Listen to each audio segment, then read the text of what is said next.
योग वशिष्ठ में एक कथा आती है कि भगवान संबत सदाशिव उमा को ब्रह्म विचार की कथा अगस्त्य मुनि के आश्रम में कभी ब्रह्म चर्चा चलती, पार्वती को सुनाते। पार्वती अधिकारी थी। शिव जी के इर्द गिर्द और भी राक्षसियां रहती थी, और भी कई लोग रहते थे। उन्होंने देखा कि अपनी कोई वैल्यू ही नहीं, अपनी कोई कदर ही नहीं।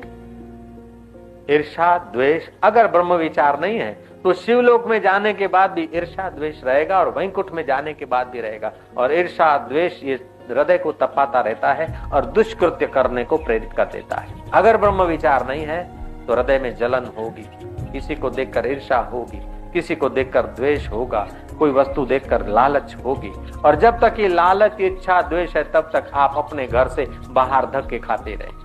अपना घर, ये चार दीवारी तुम्हारा घर नहीं है, लेकिन जहां से तुम्हारी चित्त की वृत्ति स्फुरित होती है वो तुम्हारा घर है।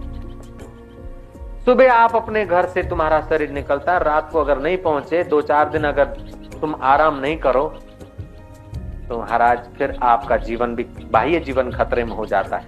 ऐसे ही तुम अपने घर में नहीं आते हो तो तुम्हारा अंदर का सूक्ष्म शरीर का जीवन भी खतरे में हो जाता है। इसलिए अपने घर में आने की आदत डालनी चाहिए।